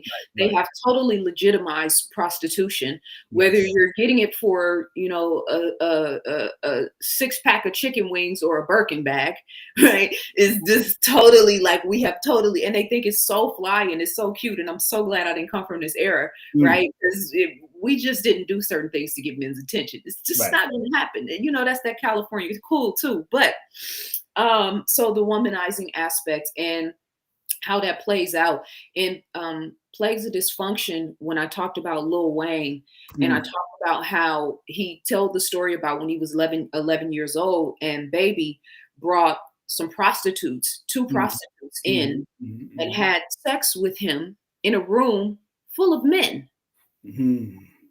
Now, you as a father, me as a mother, I would burn this to the ground if anybody did something like that to my son. Exactly. The level of wicked evil, there's a pedo element to that, right? Because why would grown men be watching an 11-year-old get pleasure, right? Sexual pleasure.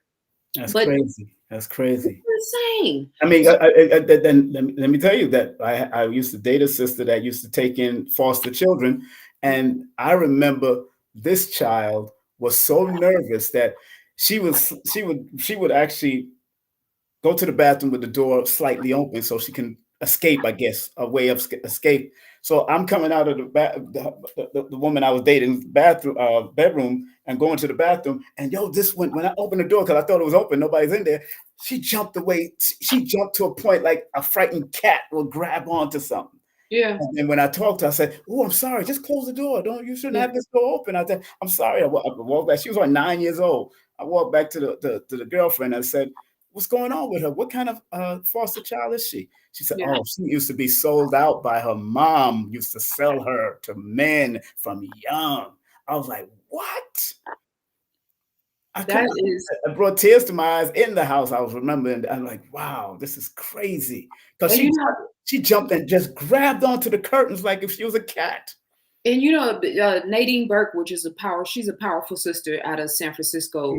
She wrote a book, I forget the name of it, but she talked about the correlation between childhood trauma and the likelihood of increase of deadly disease or strong physical issues, bodily issus due to all of that emotional trauma that never actually gets worked through.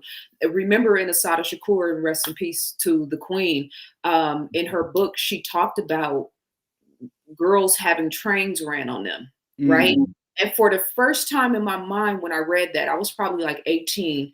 It reminded me when I was in middle school, we knew girls that were getting trains run on them. And the common consensus was, yeah, she fast, she off the hook, right? But when I got into my older mindset and I was thinking about it, like, so wait, y'all got her super sloppy drunk where she wasn't really conscientious and she was just with whatever.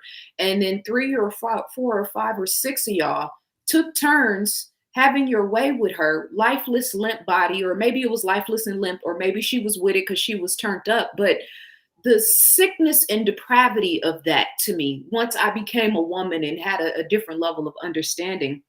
So there's all this trauma.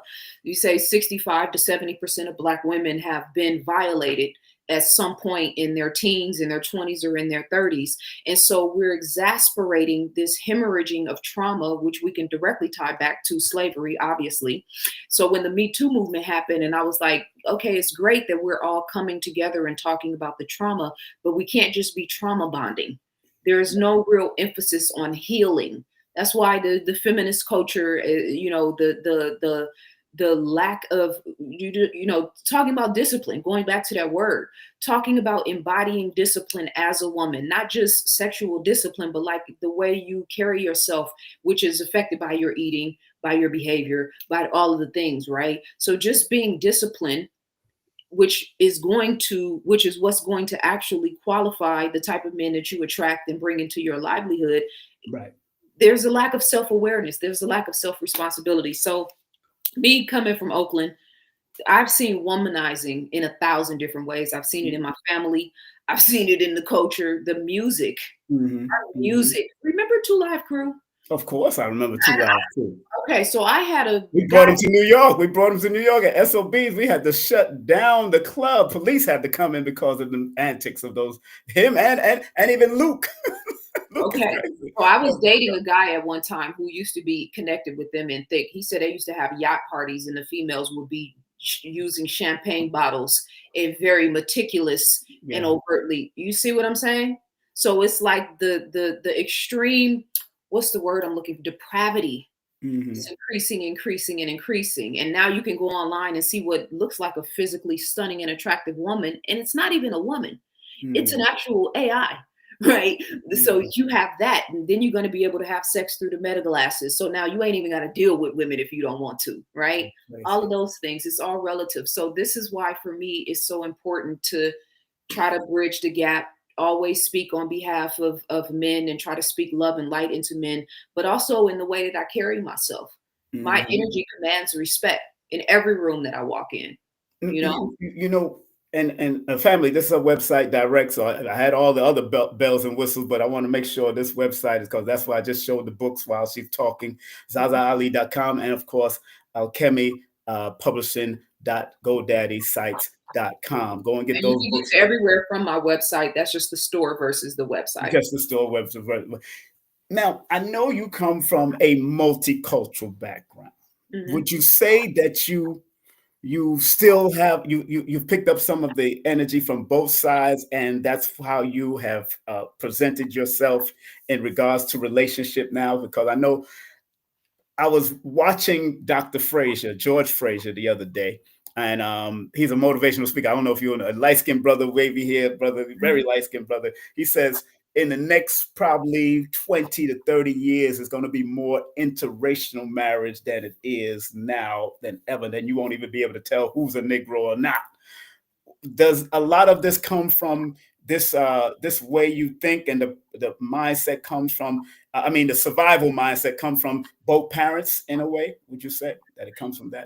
No, because my mother didn't raise me. And not only did she not raise me, her family was not accepting of the fact that she had a child with a Black man. So whereas I was supposed to have aunts and uncles on both sides, cousins and nieces and nephews on both sides, grandparents on both sides, I'm supposed to have this whole other side of support system that I never had access to because they never accepted me, right? So my father put me in an all-Black private school called Hope Academy when I was in preschool. So from preschool up until the 5th grade, I was incubated in this environment of Black culture. Everybody was Black. The principal was Black. The janitor was Black. All of the students were Black. So I'm in this system, or in this ecological system of just nothing but Black pride. Those were my formative years, right? And then I went to St. Elizabeth, which was a Catholic school, which was, mixed. It was still a private school, but it was a Catholic school. And so I came into the fray of dealing with all other cultures and et cetera. But I also had a great experience there because Peg Mann, who was a white woman, really sparked my fire in terms of Black history, because she was one of the white women that told the truth about her people. She she was with the shits, excuse my language. But so I didn't have a multicultural upbringing. My multicultural representation is in how I physically look, right? If you can see the phenotype and the features or whatnot. Right. But in terms of, growing up in Oakland, predominantly Black city, being sort of reared in a all Black private school. And then by the time I got to high school, when my brain was clicking and I started taking in culture and information, I was reading about us from all over the world. And then when I got to college, I spent probably 2.5, 3 years longer than what I needed to spend, because I was trying to figure out, how do Europeans get to where they are and how did we get to where we were, right?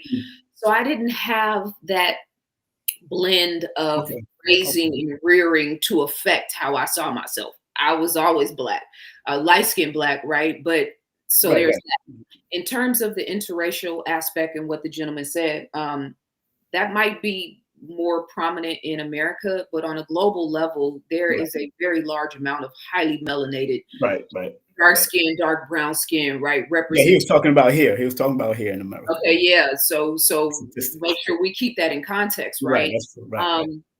And then in terms of here, for me, I saw what my father having a relationship with my mother that produced me, the bigger picture in terms of what I didn't have access to. I was supposed to have 2 families. I was supposed to have 2 grandmothers. I was supposed to have 2 grandfathers, right? And because he didn't do the knowledge to her or her family or whatever it was, the specifics of it. And my grandfather was very not pro. He was not with it, right? He was super, super old school. And so I never even felt comfortable being in the same room with him the few times that I can remember him. But yeah, for me, having a cultural connection with a man, I went on a date with a white guy one time. I was like, and I really wanted to fill it out to see, because, white people don't even approach me. This is the funniest thing ever. I have no interest. I have no connection. There's nothing there. And I'm not saying that to try to be super pro-Black. No, it's just what it is. My father represented beauty in terms of physical attributes. My father represented power and intellectualism. And then my uncles and all of the men I grew up with, I just was always around Black men that always, always, always held me down. So for me, that was always the standard. So for me, when I say I'm pro-Black love, it doesn't mean I'm anti anything. It means, we talk about it from an economic standpoint, right? Like marriage is business and all of that. That's important. But for me, because of my experience, the support system, the way that we love when we're healthy, the importance of melanin, right? My son now is what you would call 75% Black because his father. So I'm grafting in reverse. Okay, thank you very much. That's how you know the science. Thank you very much. And I have a big head too, so the Yaku factor is relative there too. Not the Yaku factor, Lord have mercy. The forehead. Now, I hear you. That's one of them foreheads you're supposed to kiss on that forehead. That's what you're supposed to do. Yes, you are. But in the meantime, respect the brain too. Respect the brain too. Taken a couple of ways. Family, we got the one, the only Zaza Ali. Gonna give a few more questions before. Do you want to take any questions from the? Yes. Please, okay. Oh, you ready for the shit, huh? You ready for it? You already know. I already know.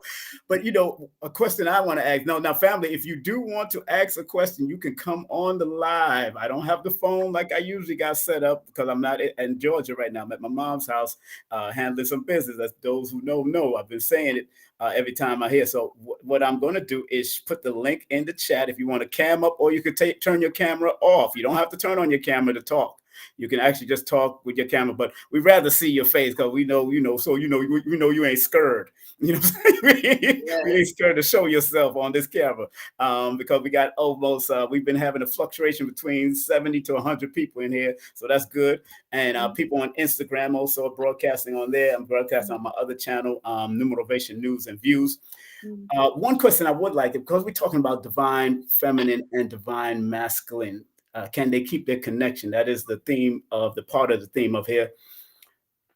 Does divine feminine and divine masculine has a skin complexion? And whether people go with a Japanese black man marries a Japanese or a white person, does the divine masculine or divine feminine have a skin complexion or pigment in any way? I know that's interesting for me to ask. Yeah, and because so there's a, as the messenger so eloquently said, there is a spiritual and a physical connotation to everything, right? Right. Spiritually, no. Physically, there is something to that because we know when we understand the science of melanin, right? And how if we are operating in our right minds and properly nurturing and taking care of our physical bodies as well as our whole selves, that we have a higher propensity for excellence, right? Whether it's in sports, whether it's athleticism, whether it's in, you know, I mean, just again, look at the impact on the world, right? I'm talking about just us here in particular, but then that goes for all melanated people around the world. So I think that if we looked at a pyramid, the highest peak within that pyramid for me would be to melanated of masculine and feminine, male, female representations, because number one, in the Kabbalion, it says the closer you are to the center, the freer you are, the further you are away from it, the more in bondage. Well, what's at the center? The original man and the original woman, and everything derived from that. Now we've gotten so far out of, you know, our original selves that that's a whole other conversation to be had. But when you look at the structure of a pyramid and that peak of that pyramid, and you have, this is why, you know, we say hashtag Black love. No, hashtag high vibration, high frequency Black love, right? So at the top of that pyramid, when you have a masculine representation of manhood, Black manhood, African manhood, whatever you want to call it, and then you have that same representation in the woman and in the divine feminine, and then those two people come together and unite and are aligned mentally, spiritually, emotionally, and physically. Maybe they produce life through a physical child. Maybe they produce life through the work that they do together, right? Maybe they produce life through the sacred sexual energy, which is one of the most powerful energetic resonances when you have people that are aligned in that way, right? So when I say the woman has two wombs, she has the physical womb that she gives life, but then she also has the mental womb where she gives birth to worlds, right? So imagine a man and a woman coming together and accepting that responsibility and moving out into the world on one accord. That is a very high level of connection, of love, of high vibrational energy, that if, you know, sex magic would be one caveat of that, right? The unfortunate thing now is that even that terminology has been so reduced. Now it's about manifesting a car instead of God, right? Don't get me started on that in the sex magic concubines of the world. No disrespect. Oh gosh. We're gonna talk about it. You know what I mean? Let's bring it, let's raise the energy on the conversation. Let's get closer to God by getting closer to ourselves, right? But I think that those two units, those two individuals coming together in like mind, heart, body, and spirit can produce and reproduce God in mind, heart, body, and spirit, in the flesh and in other ways as well. Powerful. I see people ain't coming in. I opened up the line now. I got more questions, but I just want to make sure I give y'all a chance. I put it in the chat. All you have to do is click that link. You could join the show, ask in the chat. You could ask a question in the chat or come on the link. You can turn off your camera or keep it on. It's up to you. I'd rather see your beautiful face. Come on in and have a good time. We have the one, the only Zaza Ali in the mother flipping building. I'm telling you right now, mother flipping, mother flipping, and father moving. Building. Make sure you go to our websites, of course, ZazaAli.com. Her YouTube channel is also Zaza Ali. Cash App, spread love, $ Zaza Ali. Hit her up for info, real serious inquiries, please, not just to go talk to her because she's looking good. That's info at ZazaAli.com. The number she got up there is on her website, so it's good. Alchemy Publishing.GoDaddy site.com. That's all on her website and her IG. Hit her up at I_am_Zaza_Ali. So make sure you do that and show her some. And do forget to support the channel also. That's why I got the clip running on the bottom. Support the Mother Flipper channel also. Cash App, Chime, Venmo. We got it all, man. I got EBT, all of that stuff. Snap. I got Snap. They even try to cut that off now. You know, she's like, No, I'm being quiet because there's certain things you I know just gotta be quiet about. it can keep it moving. Let me see if anybody asks any question in the chat. Any question? The higher mysteries. Let me see. Somebody just said in the chat, the higher mysteries, all there is the feminine principle as far as the realm goes. Big Mama's running this. What do you say about that? Because people think it's just only Mama. What do you say about these type of quotes, statements? I think that comes from the universal womb, so to speak. Mm-hmm. And there is validity to that in terms of that, that everything sprung forth from that universal womb, so to speak. In terms of humanity and life as we know it, there is none of that without the balance and Right. the duality. And then when you look at science, when you look at chemistry, when you look at biology, there's always this duality element sort of playing itself out, right? In the process of what happens when the man ejaculates in the semen and going through the womb, right? Or the 300 million sperm sort of making its way up through the traveling and then getting through the fallopian tubes, and then one or two or however many of those semen actually reaching the egg, right? Mm-hmm. So the woman's body, once you get to the fallopian tubes, is weeding all of the bad, not strong semen, so to speak, so that only the best get to that tipping point. I think that is a sort of metaphor and a reflection of when it is all said and done, Big Mama, as he or she said, is represented in the science as well. But Dr. Valentine used to say the male energy was actually invisible. And well, it was definitely with female energy, was there too as a tangible, but the male was always invisible. Well, and you're not giving birth to anything without a man. Mm-hmm. Right. So there was the original womb that created everything that we know of. But in terms of our species, in terms of humanity, I don't deal in Darwinism and natural selection. No, we didn't come from monkeys. Yeah, right. That's right. Right.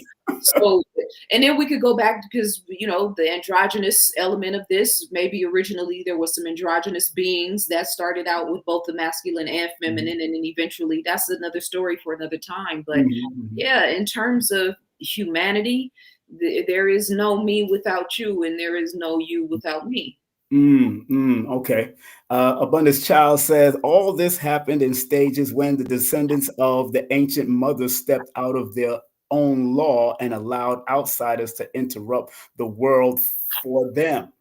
What do you say? So shout out to Abundance Child. How you doing, Queen? Yes. You in the chat room. Yeah, she was with me this weekend too, in Nicholas this weekend. Yeah, put her comment back on. Oh, you want to see it again? Yeah, there it is. Okay, make sure so she's right in terms of the ancient mothers, the Mami Watas and the great priestesses, and in the book of Ptah-hotep, which is said to be the oldest book in the world, it talks about how the pharaoh would go and sit at the feet of the women at the well, the regular average, right, mothers in the community, in the culture, to get their wisdom, right? So there has been an ongoing sort of respect and admiration up to a certain point. And it didn't just start when the white man came in. We were already getting off course, which Kaba so eloquently explained.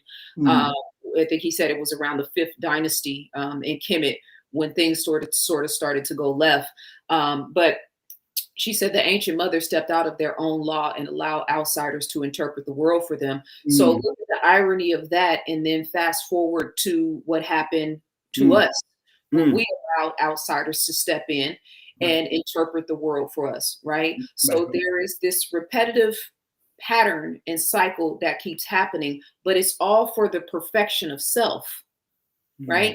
So in the same way, I can look at what white people did to, we're talking about alchemy, spiritual alchemy on the highest level. If I can look at what the white man has done to us, what has done to our planet, and I can see the benefit in the long run, because we had issues in our lower nature that were controlling and ruling us in certain regards. In the women and the matriarchal or matrilineal, when we were holding that power, those power sources, we dropped the ball in certain regards, just like we dropped the ball on certain levels in at certain points. So I like how she said that they sort of opened the door for that to happen. But in the bigger scheme of things, it was necessary in order for us to see patriarchy, in order to see, for us to see, you know, you think about Yakub and this idea of grafting another human being out of another human being. Everything we've had to experience was so that we would the capability and the mindset to even pull something like that off. If that wasn't real, okay, well then they're doing the same thing now though through their science and through their technology. They're talking about creating super beings, right? And, you know, certain eye colors, certain hair tones and whatnot. So, you know, if it happened then or whether it happened, the fact that it's happening now increases the probability that it could have happened then. But the point is, all of those things were necessary in the bigger scheme of things, because the goal now is to bring us back to a healthy center and to a healthy medium where man and woman operating in our righteous, upright mind can rule together cohesively, ruling self first, right? As a woman, ruling I, self, Lord, and master. As a man, I, self, Lord, and master. Okay. I rule and govern myself, my mental, spiritual, emotional, physical faculties. You do the same. And then we come together in union and reproduce a higher quality of love and life and experiences in children and all of the things. That great answer, great answer. Of course, Lamar just put in the great red dragon, Professor Hilton Holtima. I have his books. He stated that the woman is superior to the man, and that all the man is a byproduct of the woman. I think that I see, for me, and there's probably more context to that, right? I'm sure there is. You know, if you read his books, more gravitas, right? So I'm only chapter on that. Yeah, I'm only going to respond to this comment because somebody will hit me up and be like, "Yeah, you disagree." So put the comment back up on the screen for me. The red dragon, yeah, the great red dragon. So if God is manifesting, this is when you asked me the original question, I said there's a spiritual and a physical counterpart to everything, right? On a spiritual level, if we are incarnating for multiple lifetimes, right? I was a man before. I was probably a man in multiple lifetimes, right? Amongst other, you know, forms of living organisms. So my soul coming here to have the experiences of different representations of God in the flesh, right? This is why the gender conversation hits a ceiling, because my soul is not a woman. Okay. I'm God having a human experience called Zaza Ali. So I'm having a woman's experience in this lifetime. But I am more than sure. I'm pretty sure I was like a samurai or a ninja or a mercenary, some type of just straight out hire me. I'm going to take an army out just to give me my instructions and let me do my thing. Right. So we have these different experiences on a soul level. It gets beyond gender at a certain point, right? So the woman being superior to the man, I don't think like that, just because I've trained my mind to see the God in all of us, right? And because I see men and Black men in particular as a representation of the Most High. It's not a compete, compare, and contrast thing for me. It's those of us who are aspiring to operate at the highest height, which that number is very small, 5% of the 5%, in my opinion, represent and embody the Most High. Everybody else is trying to get there. So the comparing and contrasting, who's more important, who's more superior, I think the divine feminine automatically takes the position of not claiming herself to be superior because of who she is, right? There's no reason for me to take the position of being superior. My only job is to be myself. Now, before we go on, I like that. I like where you're going right there, because big up to Mancho and Washa in the building. What's up, Mancho and Washa? How y'all doing? Yeah, that's my people. I know I sent it to them to make sure they come and check you out. Let's see here. I had a good point just now. You know, I find that men's energy or divine masculine can be destructive, but female energy of divine feminine can be devouring, which can be even more powerful in a sense, because even if destruction is happening, the energy or the essence of what's devouring that destruction can also come upon that destruction and lock that destruction down. So where in Jamaica, you know, them want to have sex and want to devour the punani, but the punani actually devours, wants to destroy the punani, but the punani actually devours the lingam or the penis. That actually comes. So, but yes, a big penis can destroy a woman's uterus, but it still doesn't negate that. Depending on who you deal with, that's it. I know that for a fact. So when you you know, my son's mother would say, you know, come on, kid. I said, but it's the vajayjay that has the muscles. We keep on forgetting that's the muscles, that's the power, that's where the power, and it takes in what it gives, what is given from the man. So there is a certain balance, there's a certain give and take. So would the lingam or the penis be a feminine aspect and the vagina be a masculine aspect? Because so I love the way you Jedi mind tricking me here. I like the way you led into this. It's all beautiful and masterful, to be honest. Right. So, okay. So, and on every level, whatever we talk about sex, you know, masculine, feminine, work, childhood, motherhood, we have the higher self and we have the lower nature at play. Exactly. Right. So when you say the divine masculine can be destructive, we're talking about the lower nature of masculine energy. When you talk about the feminine and the devouring aspect, because devouring could kind of go a couple of different ways, right? But we're talking about the lower nature. I ain't talking about the physical experience of muscles and all of that. I just went on a deeper level, right? That devouring thing. So something that I noticed, and I noticed this young, because I had a couple of men in my family who got turned out too early by women sexually. Yes. And got turned out by women too sexually and looked up 10 years later and had 2 or 3 babies with 1 or 2 or 3 baby mamas, right? Chaos, trauma, insanity all across the board, right? But when he was in it for that 6 months or for that 12 months, he was completely devoured.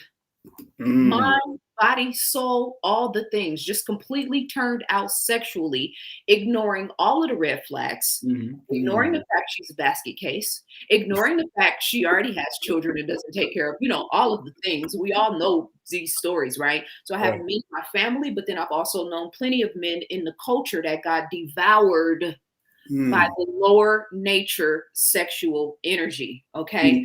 So again, in terms of the sexual energy and how we one another, right?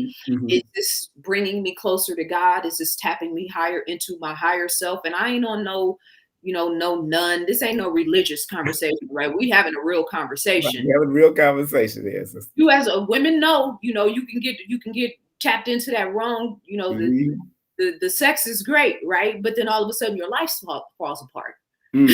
Okay. But we all know women like that got tapped in sexually, got turned on, and then all of a sudden you look up 2, 3 children later and you know, getting child support and barely getting child support and welfare and all of the things, right? Because the sex was just so good. Everything else was chaos, right? So that higher self and lower nature is still at play here. And how is it expressing itself in terms of your behavior? Is this man making you, you know, feel alive and inspired and invigorated and wanting to start the business or go back to school or have children and produce, you know, highly intelligent children? Or is he making you want to, you know, go to the strip club and turn up? I don't know. No disrespect, right? I'm just saying there's levels to this. There's levels to for us that are trying to get to the top of the pyramid, right? That if you've already been there. You've already tapped into your lower nature and explored, you know what I mean? Had all the women and all of the things, right? And so you can recognize the difference in quality of women beyond just sex. A lot of our men can't. That's right. That's powerful. Oh man, this has been good. I don't know I like how you did that. But I'm going to do what I do to make sure it's interesting. Let me see if there's any questions in the chat. Okay, AK. So okay, Abundance put a lot of fire in there. Yeah, hey, I'm having fun, yo. 'Cause both sides. Okay, nobody have any more questions? I'm just showing what you got there, the keys to womanhood. Any other books you want me to promote real quick? So, Keys to Womanhood is my what I wish another woman had told me. Like I said, growing up without my mother didn't raise me, and then I had all these weird dynamics with the women in my family who did raise me. So everything from what we're talking about, sexual energy, social media, sexual hormones, how your cycle actually, your menstrual cycle actually works, how to improve the quality of your cycle based on, how you eat, how you operate, how you live, sisterhood, womanhood, the organs and the internal body. A lot of stuff that if our 13, 14, 15, 20, 25-year-old women actually had this type of knowledge, the chakra systems, right? What is a balanced heart chakra versus an unbalanced heart chakra? How does that appear in your real life? How does that affect the type of men that you attract and the sexual energy and relationships you have? Again, emotional abuse. I talk about that in the book, as well as like ways for us to navigate and engage with men, not just the men we're actively involved with, but like all of the men, your uncles, your cousins, the man you see at the bank all the time. Like there's an element of relationship there beyond just relationships. Black Matters Volume 1, which was the scientific intervention in our affairs, which took everything off for me, which I didn't even realize at the time. I was studying and researching the technology that they eventually put in the Jim Jones juice that they gave 70% of the world's population post 2021, which is having a whole other dangerous, detrimental, deadly effect for another. That's another story for another time. But that was my homage to melanated people around the world in terms of us understanding that there is a very specific scientific war that is being waged on us. Plagues of Dysfunction was my, the black male female dichotomy, a lot of the stuff we're talking about now. The Science of Sex is a workbook that is talking about the things that we're talking about and taking the conversation about sex to a higher level beyond just orgasms and sort of that surface level conversation. The Science of Self, the power of the mind, change your mind from lack to abundance, and then Keys to Womanhood, and then Ancient People, a social studies and history textbook. Your girl has been very busy. Yeah, you've been busy. You've been busy. My gosh. I did an interview with the Nation. Sister Malika invited me, and it was a whole bunch of people in the Nation, and they asked me to give and I was talking about my books, and I was like, damn. A lot going on. Get that a round of applause, though. Yeah, that's a lot going on. Man, family, make sure y'all support the sister. Let me show y'all her websites, all directly to her website and everything else that's on there. Let me remove this off there. Stop sharing here. Oh man, man, we are. This was good. I'm gonna get to you. I already know us. Oh my God! I could just somebody gonna clip this and send it to me and be like, So let's talk about it. I'm gonna clip up a few myself. So oh my goodness. I clip things before they clip things, so they can't clip from me. Tell you, somebody on Facebook about a week ago, I didn't respond. I just blocked them. This has happened to me so many times. I've lost count. Send me a video of him pleasuring himself. What? So imagine you go on your Facebook and you just checking your messages and you see a video. You can't tell what it is, so you click it, and it's a man holding his Johnson playing with himself. That has happened to me probably like 40 to 50 times within a 10, 15 year timeline, but still it's one of the most violating, disgusting things. Yes. I get that all the time. Wow. So yeah. Somebody just asked about government remote viewing, your views on government remote viewing. Now, I've been reading about that for 20 years. I know they've been doing that for years. And then I took even Billy Carson's class on it. And I also read certain books on it. And, and I know I can do it. I just haven't tapped in to go and put my work towards that. But we can all do it. But this government remote viewing has been happening for a long time. What do you think, my dear? Well, Greg Braden in his book, The Mind Matrix, he gives several explanations and different stories. It's an excellent book, by the way. If you guys, it's one of those books that'll have you drawn in from beginning to end. But he gives several case studies and real life experiments where the government was using remote viewing to spy on this country or to do all of the things. So yeah, it's a real science. They hone in on certain people who have certain capabilities, right? You said we all can do it, and we can. The problem is we're so inundated with the things in the world. We got to pay bills, we got jobs, we got all of that, plus the food and the conditioning and all of those things. So it's harder for us when we're inundated and tapped into this world to just be silent and still to be 100% focused. If you think about it, the average person watching this that will see this is never really 100% focused on anything. They'll be like me and you, we're sitting here interviewing, but then, if I pick up the phone, I get a text message or I get a notification or something, or there's a sound outside, or, like we have constant stimulation, right? So we can't fathom being in a world where there's no light pollution and, noise and traffic, and you hear in a car, especially if you're in New York. God bless you. You in New York, right? Last time I was in New York, I was in a hotel like 30 floors up, and still every single cab.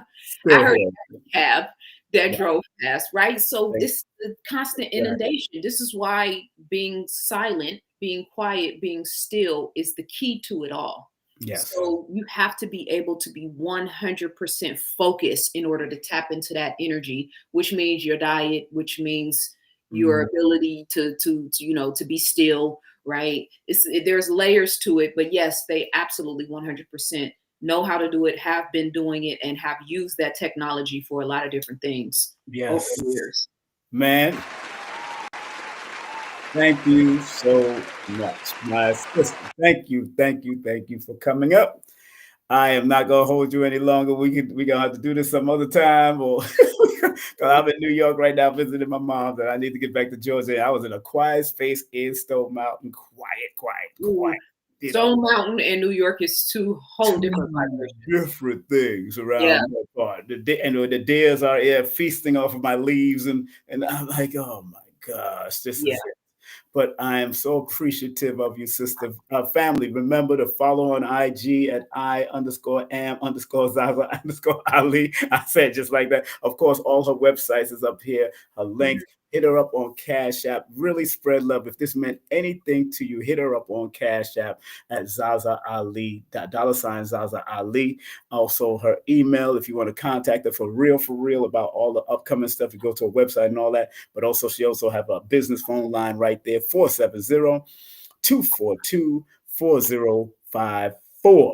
Zaza, any last parting words for our brothers and sisters, young brothers and sisters, older brothers and sisters, vintage brothers and sisters? What do you have to say in leaving here at this time, my sister?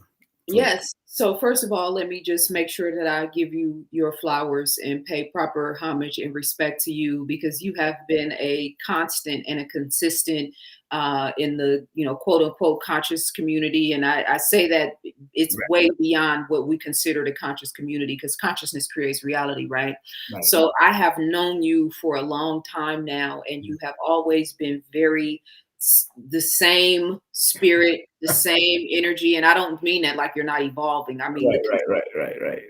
Continuity, right? You've always represented intellectualism and knowledge, but you've done it with humor and with pizzazz and with jokes, right? And with all of the things, right? You have this way about you. You've introduced me, I think, probably like 2 or 3 times at speaking events.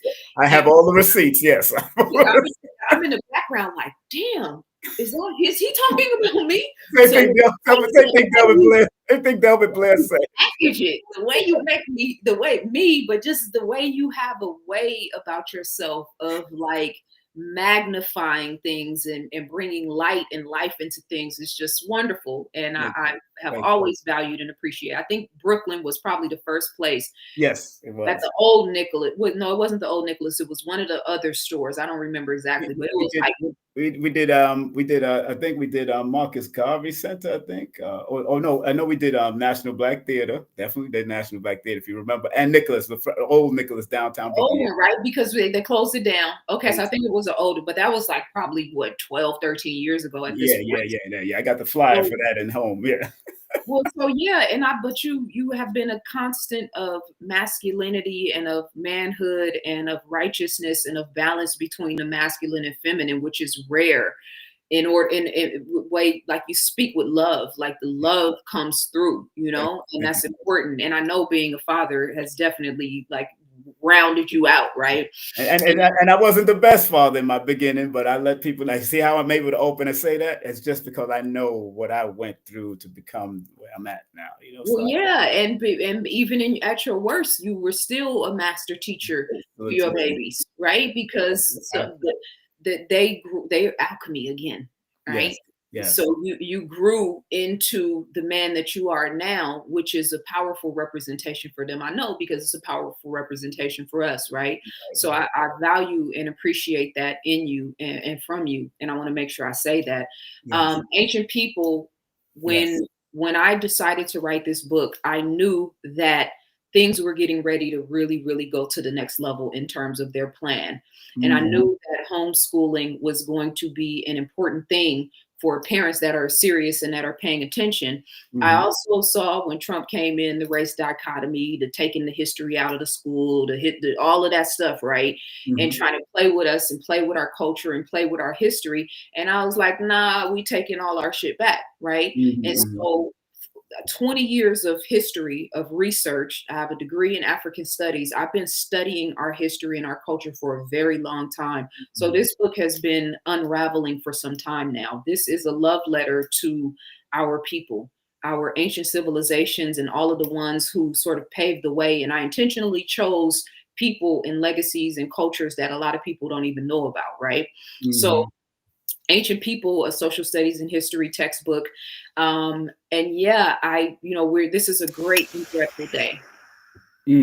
This is a great day if you are striving to master your lower nature. It's a great day if you are striving to love yourself and to connect with the Most High and to add value and to add meaning in this chaos. This is a great day if you are a knowledge seeker. This is a great day if you are aspiring to be a different type of woman in an era where concubines are taking over the culture, right? This is a great day if you are a Black man in America and you have sexual discipline and you see yourself as valuable and sacred and you are seeking knowledge of self and you respect women and you are doing your part to bridge the gap between men and women. This is a dreadful day if you are operating in your lower nature. This is a dreadful day if you don't have discipline. This is a dreadful day if you are still caught up in politics and the semantics and all of this BS where they got you ping-ponging all over the place where you can't even sit still and control your own mind, right? This is a dreadful day if you are not striving for sovereignty in your affairs. So the Native American proverb says, every man has two wolves. The question is, which one do you feed? Which wolf are you feeding? That's right. That's right. That's what I want to leave you with. My sister, thank you so very much. People are really loving. People are loving, man. And we had a good amount. Shout out to Marshall and the Washer. That's my family. He put him on caps. I need to call him. So yes, sir. I have been summoned and I will do so. But I love you guys, and I'm so happy that you guys are tuned in. I think his wife just celebrated a birthday. I think his wife was the third. Yeah, she was the third. So yeah. Yes. Happy birthday, belated birthday.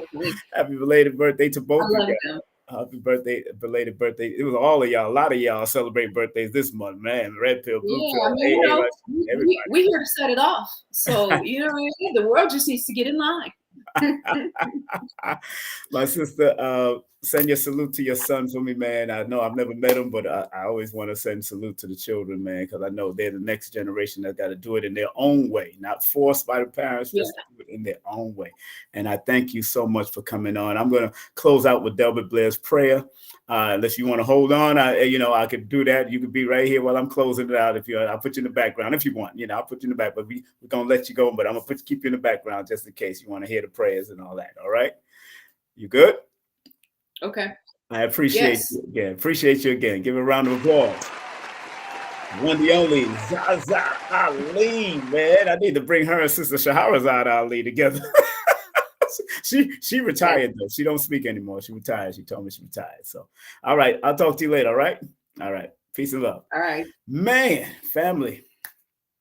I'm not going to do anything other than say the going away. I'm so glad we had this time together just to have a laugh and talk some knowledge.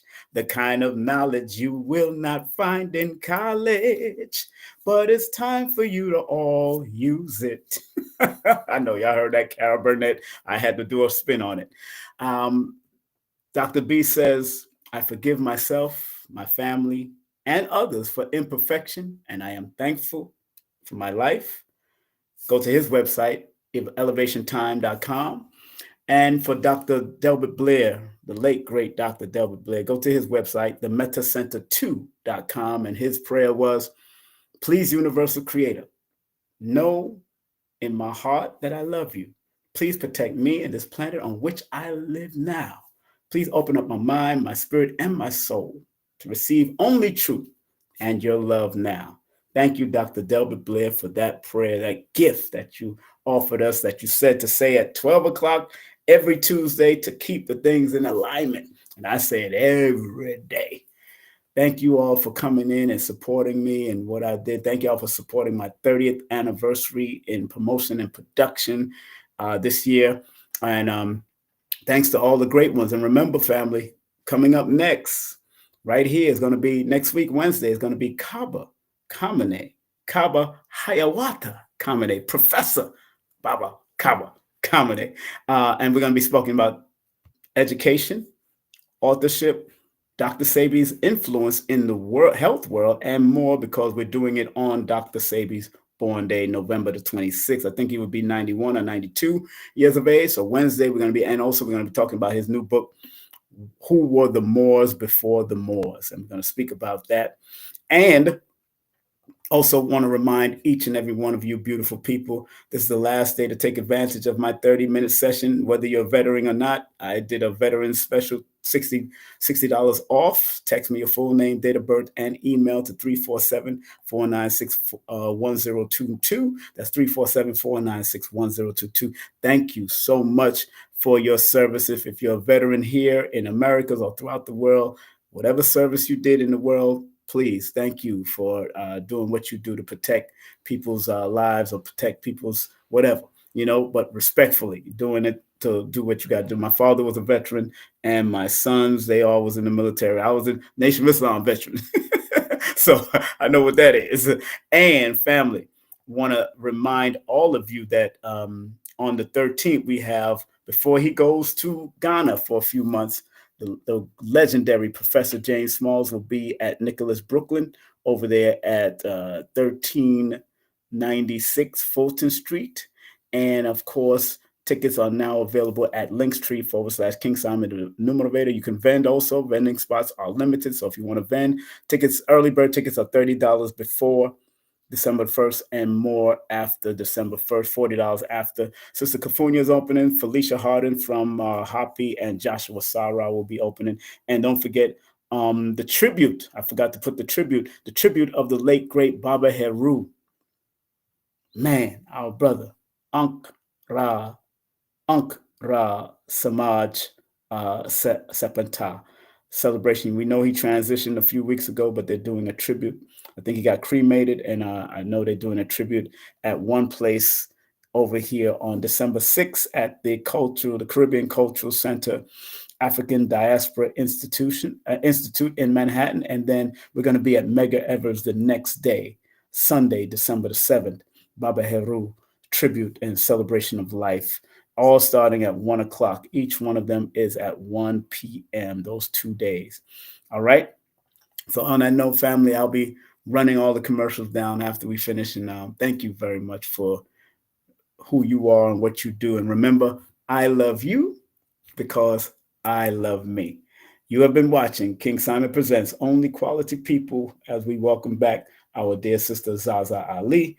We spoke about spiritual warfare, relationship frequency wars, and can the divine feminine maintain a connection with the divine masculine. I want to thank her again for coming up and showing love and spreading love in the way that she does. One love, family. Take care.